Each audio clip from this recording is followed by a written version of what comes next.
IPL 2024 season ആരംഭിച്ചതു മുതൽ വലിയ രീതിയിലുള്ള വെറുപ്പാണ് കാണികളിൽ നിന്നും ഇന്ത്യൻ ഓൾറൗണ്ടറായ ഹാർദിക് പാണ്ഡ്യ ഏറ്റുവാങ്ങുന്നത്. രോഹിത് ശർമ്മയെ നായകസ്ഥാനത്ത് നിന്ന് മാറ്റി ഗുജറാത്ത് ടൈറ്റൻസ് നായകനായിരുന്ന ഹാർദിക്കിനെ നായകനാക്കിയതിൽ മുംബൈ ആരാധകർക്കിടയിൽ വലിയ അതൃപ്തിയുണ്ടായിരുന്നു. അതിനാൽ തന്നെ ഈ IPLൽ വലിയ രീതിയിലുള്ള രോഷമാണ് ആരാധകരിൽ നിന്നും ഹാർദിക് ഏറ്റുവാങ്ങിയത്. ആദ്യ മത്സരങ്ങൾ തോൽക്കുക കൂടി ചെയ്തതോടെ ഹാർദിക് വലിയ പ്രതിസന്ധിയിലായി. ഗ്രൗണ്ടിൽ തന്ത്രങ്ങൾ മെനയുന്നതിൽ തുടങ്ങി കളിക്കാരൻ എന്ന നിലയിലും മോശം പ്രകടനമാണ് താരം നടത്തുന്നത്. പുറത്തു നടക്കുന്ന സംഭവങ്ങൾ ഹാർദിക്കിന്റെ ആത്മവിശ്വാസത്തെ കാര്യമായി തന്നെ ബാധിച്ചിട്ടുള്ളതായി മുൻ ഇംഗ്ലണ്ട് താരമായ കെവിൻ പീറ്റേഴ്സൺ പറയുന്നു. ചെന്നൈക്കെതിരെ നായകനെന്ന നിലയിൽ ഹാർദിക് പൂർണ്ണ പരാജയമായിരുന്നു. പേസർമാർക്കെതിരെ ചെന്നൈ ബാറ്റർമാർ തകർത്തടിക്കുമ്പോൾ ഒരു സ്പിന്നറെ കൊണ്ടുവരാൻ പോലും ഹാർദിക് ശ്രമിച്ചില്ല. ഗ്രൗണ്ടിന് പുറത്തെ കാര്യങ്ങൾ ഹാർദിക്കിനെ ബാധിച്ചിട്ടുണ്ട്.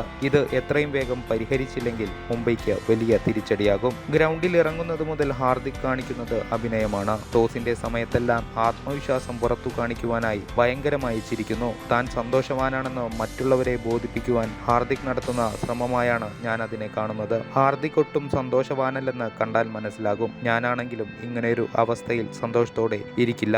ഹാർദിക്കിന് എന്താണ് സംഭവിക്കുന്നതെന്ന് മനസ്സിലാവുന്നില്ല. ഹാർദിക്കിനെ ധോനി തുടർച്ചയായി സിക്സുകൾ പറത്തിയപ്പോൾ ആരാധകർ സന്തോഷിക്കുകയാണ് ചെയ്തത്. ഇതെല്ലാം അയാളെ വേദനിപ്പിക്കുന്നുണ്ട്. ഹാർദിക് ഒരു ഇന്ത്യൻ താരമാണ്. കാണികൾ ഇത്തരത്തിൽ പെരുമാറരുത്. ഈ പെരുമാറ്റം തുടരുന്നിടത്തോളം ഹാർദിക്കിന്റെ പ്രകടനത്തെയും അത് ബാധിക്കും. അത് തടയാൻ എന്തെങ്കിലും ചെയ്തേ പറ്റൂ, പീറ്റേഴ്സൺ പറഞ്ഞു.